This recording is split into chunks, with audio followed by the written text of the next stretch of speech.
तो आइए बच्चों, शुरुआत करते हैं आज के इस व्यावसायिक अध्ययन के वीडियो लेक्चर को थोक व्यापार से। थोक व्यापार में रत यानी लगे हुए व्यापारियों को थोक व्यापारी कहते हैं। अब थोक व्यापारी हैं कौन? जो बड़ी मात्रा में उत्पादक से उत्पाद को क्रय करते हैं और उन्हें छोटी छोटी मात्रा में फुटकर व्यापारियों को बेच देते हैं। सामान्यतः एक उत्पाद या उत्पाद पंक्ति में ही यह लोग व्यापार करते हैं। उत्पाद पंक्ति का मतलब ये है कि जैसे अगर कोई व्यक्ति रेफ्रिजरेटर बेच रहा है तो रेफ्रिजरेटर, टीवी और वॉशिंग मशीन वगैरह ही ये बेचेगा। तो ये रेफ्रिजरेटर एक उत्पाद हो गया, टीवी, वॉशिंग मशीन, ये सब प्रोडक्ट लाइन हो गए जो एक ही प्रकार के इलेक्ट्रॉनिक्स प्रोडक्ट्स माने जाते हैं। ठीक है, जो एक तरह से कह लीजिए कि ऐसे प्रोडक्ट हैं जो घर पे जिन्हें कंज्यूमेबल प्रोडक्ट नहीं बोला जाएगा, ड्यूरेबल प्रोडक्ट बोला जाएगा, तो ये इन्हें एक प्रोडक्ट लाइन कहा जा सकता है। तो ऐसे व्यापारी जो या तो किसी प्रोडक्ट विशेष में बड़ी मात्रा में सामान खरीद के फुटकर व्यापारियों को बेचते हैं या प्रोडक्ट लाइन में व्यापार करते हैं।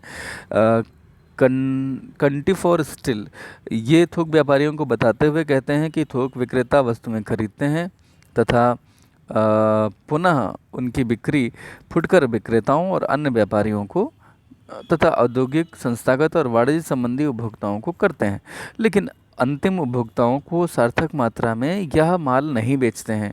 ये काम किसका है? अंतिम उपभोक्ताओं को बेचने का ये काम है फुटकर विक्रेताओं का।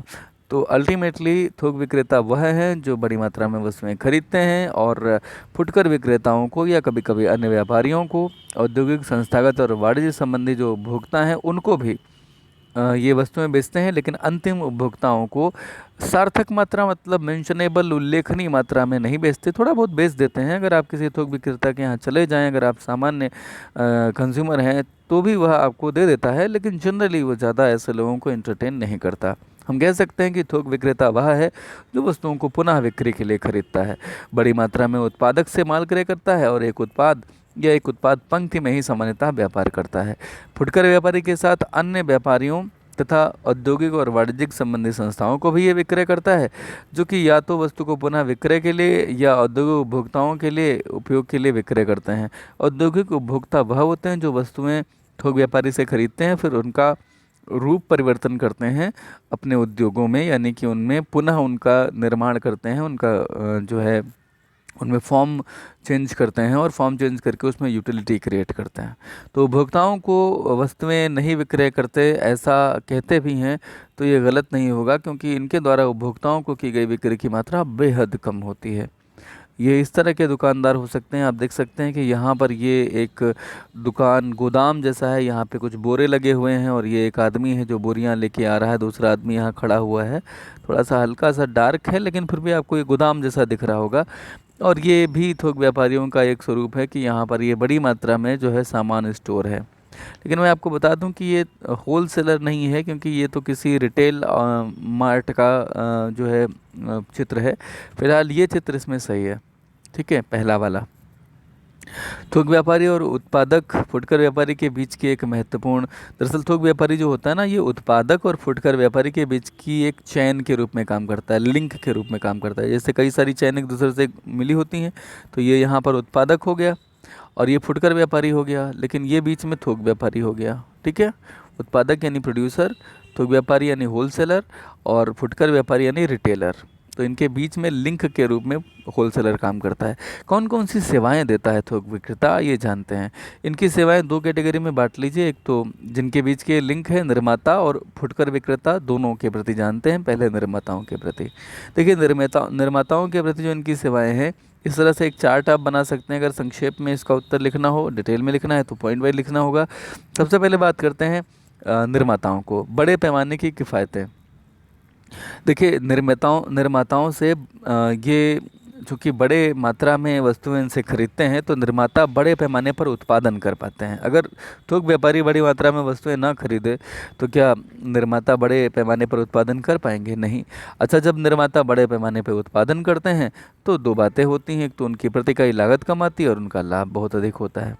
ठीक है, तो बृहद स्तर पर उत्पादन करने के लिए जो विक्रेता है वो निर्माताओं को सहयोग भी देते हैं, आर्थिक सहयोग भी देते हैं कभी कभी, और बड़ी मात्रा में वस्तुएं खरीदना ही इनका सबसे बड़ा सहयोग है जो निर्माताओं को बृहद स्तर पर उत्पादन की सहूलियत देता है। दूसरी बात, विक्रय संवर्धन, सेल्स प्रमोशन।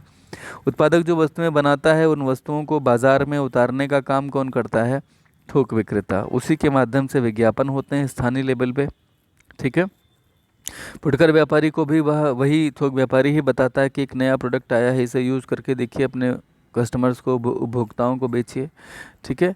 तो इस तरह से विज्ञापन वगैरह का दायित्व जो है, विक्रय संवर्धन का दायित्व थोक व्यापारी उठा लेता है। ये निर्माताओं को बहुत बड़ी सेवा है। दूसरा, वित्त पोषण तथा वित्त व्यवस्था। थोक व्यापारी बड़ी मात्रा में वस्तुओं को क्रय तो करते ही हैं, कई बार पूर्व भुगतान यानी एडवांस पेमेंट भी कर देते हैं निर्माताओं को, जिससे निर्माता अपने उत्पादन कार्य में विनियोग कर उत्पादन बढ़ा सकता है।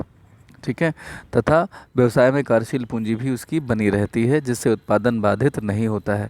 भंडारण की सुविधा, स्टोरेज फैसिलिटी। जितना उत्पादन करते हैं निर्माता, उत्पादक, उस सारे प्रोडक्ट को अपने यहाँ नहीं रख सकते हैं, उनको बड़ी मात्रा में थोक व्यापारी खरीद लेते हैं और अपने अपने गोदामों में स्टोर कर लेते हैं। तो इस तरह से भंडारण की सुविधा भी निर्माताओं को ये उपलब्ध करा देते हैं।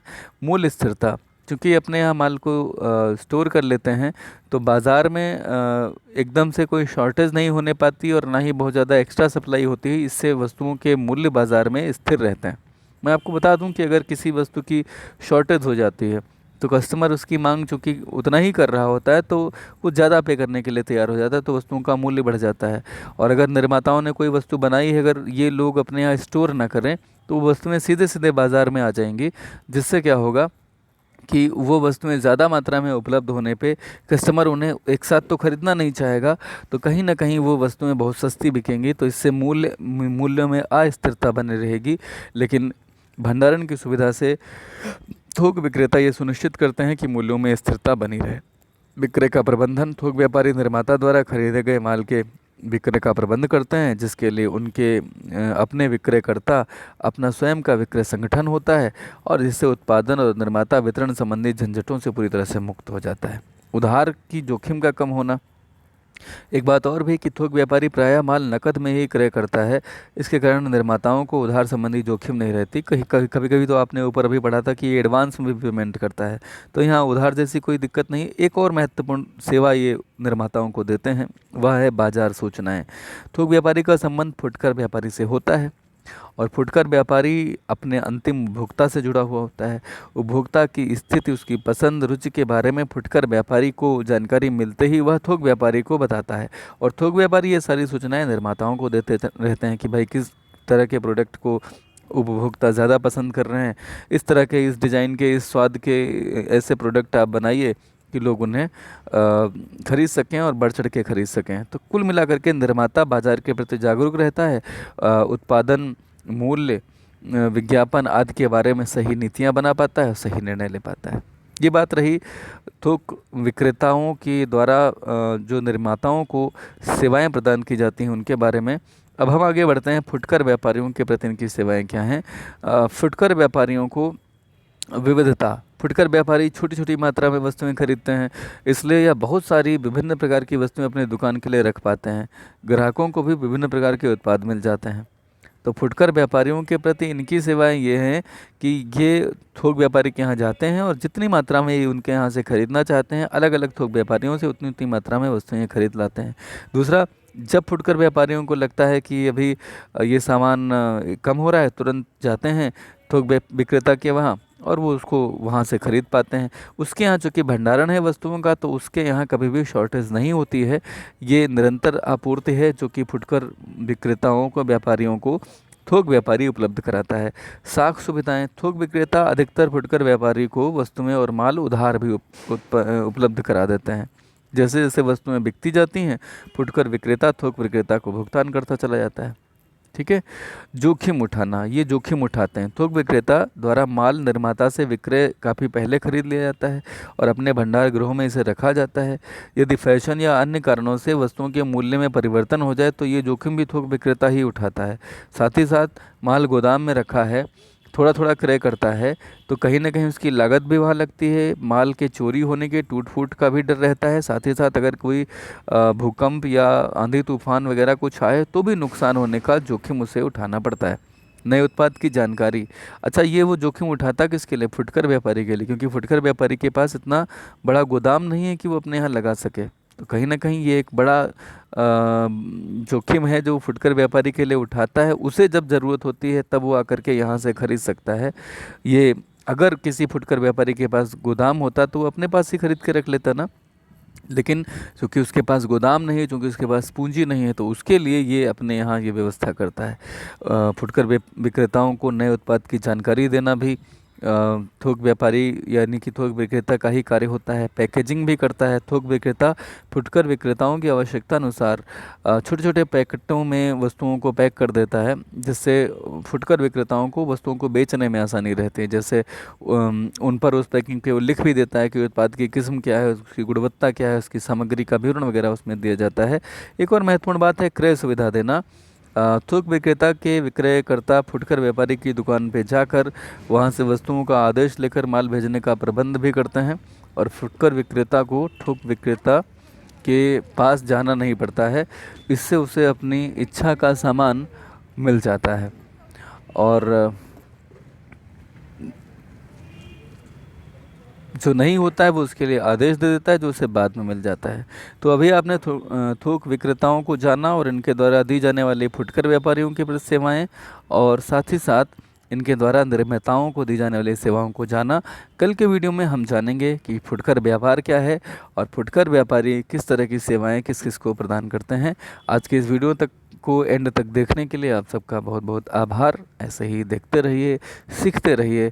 यदि अगर आपको कहीं पे कोई डाउट है तो आप कमेंट बॉक्स में लिखें। कुछ अच्छा लगा है तो भी लिखें, कुछ बुरा लगा है तो भी ज़रूर लिखें। आपकी प्रतिक्रिया हमें निरंतर कुछ नया करने की प्रेरणा देती है और हमारा उत्साहवर्धन करती है कि हम आप तक ये वीडियोस लगातार पहुंचाते रहें। Thank you so much. Keep watching, keep learning, keep sharing.